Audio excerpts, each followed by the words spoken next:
हर हर महादेव। प्रिय भक्तों, हम आपको बताते हैं कि चौथ नवरात्रि कब है और कब कलशा रखा जाएगा। तो इस बारे में जानकारी हम आपको देते हैं। तो चलिए अब हम सुनते हैं। चैत्र नवरात्रि का पावन त्यौहार बस आने ही वाला है और चैत्र नवरात्रि हर साल चैत्र मास के शुक्ल पक्ष की प्रतिपदा तिथि से शुरू होती है। इस दिन गुड़ी पड़वा भी होता है और इसी दिन से हिंदू नववर्ष की शुरुआत भी होती है और यह हिंदू नववर्ष का प्रथम दिन होता है।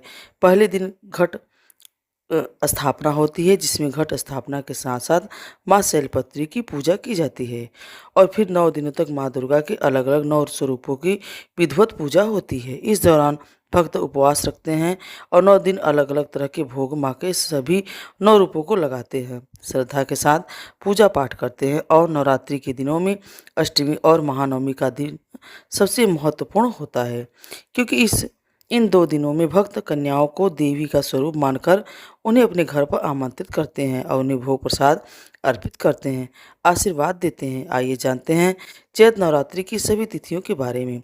कलश स्थापना, महाअष्टमी, महानवमी और चैत्र नवरात्रि का कब से शुरू और कब समाप्त होगी। इस बार चैत्र नवरात्रि 19 मार्च दिन गुरुवार से शुरू होगी और नवरात्रि का व्रत का समापन होगा 27 मार्च दिन शुक्रवार को और चैत्र शुक्ल प्रतिपदा तिथि 19 मार्च तक दिन गुरुवार को सुबह 6:54 से प्रारंभ होगी। इससे पहले तक अमावस्या तिथि रहेगी और 20 मार्च शुक्रवार को सुबह 4:52 तक प्रतिपदा तिथि समाप्त होगी, क्योंकि गुरुवार को सुबह अमावस्या तिथि भी है और उत्तम तिथि के अनुसार अमावस्या तिथि जब तक रहेगी तब तक कलश की स्थापना करने से बचना चाहिए।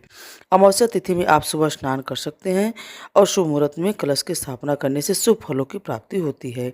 19 मार्च गुरुवार को कलश स्थापना का शुभ मुहूर्त रहेगा, जिसमें सुबह का मुहूर्त सुबह 6:54 से यानी अमावस्या तिथि समाप्त होने के बाद से लेकर 7:43 तक रहेगा। इसके अलावा दोपहर में 12:10 से 12:58 के बीच में आप कलश स्थापना कर सकते हैं, जो कि अभिजीत मुहूर्त रहेगा 19 मार्च गुरुवार को सुबह ब्रह्म मुहूर्त 4:58 से और 5:46 तक रहेगा।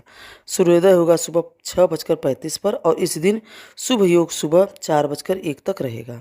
बाद में शुक्ल योग प्रारंभ होगा। राहु काल दोपहर 1:30 से 3 बजे तक रहेगा। इस बार अष्टमी तिथि 26 मार्च गुरुवार को है और महानवमी तिथि 27 मार्च शुक्रवार को रहेगी। इसी के साथ नवरात्रि व्रतों का समापन होगा। तो माँ भगवती के 9 स्वरूपों की पूजा करने के लिए इस बार चैत्र नवरात्रि में पूरे के पूरे 9 दिन प्राप्त होने वाले हैं, जिसमें 19 मार्च गुरुवार को माँ शैलपुत्री की पूजा होगी और 20 मार्च शुक्रवार को माँ ब्रह्मचारिणी की और 21 मार्च शनिवार को माँ चंद्रघंटा की और 22 मार्च रविवार को माँ कुष्मांडा की और 30 मार्च दिन सोमवार को माँ स्कंद माता की और 24 मार्च मंगलवार को माँ कात्यायनी की और 25 मार्च बुधवार को माँ कालरात्रि की और 26 मार्च दिन गुरुवार को माँ महागौरी की और 27 मार्च दिन शुक्रवार को माँ सिद्धिदात्री की पूजा होगी। बहुत से लोग नवमी तिथि के दिन ही कलश विसर्जन कर लेते हैं। ये हालांकि 9 दिन में पूरे 9 दिन और 9 रात की पूजा करने के बाद कलश विसर्जन करना शुभ माना जाता है, क्योंकि इस बार 27 मार्च शुक्रवार को सुबह 10:07 के बाद से 10वीं तिथि लग रही है। ऐसे में इस दिन आप शाम को सूर्यास्त से पहले भी चाहे तो कलश विसर्जन कर सकते हैं, और क्योंकि कुछ लोगों को कलश विसर्जन जल्दी करना होता है ताकि अगले दिन यदि कहीं पर से बाहर जाना हो या आवश्यक कार्य हो तो वे कर सके।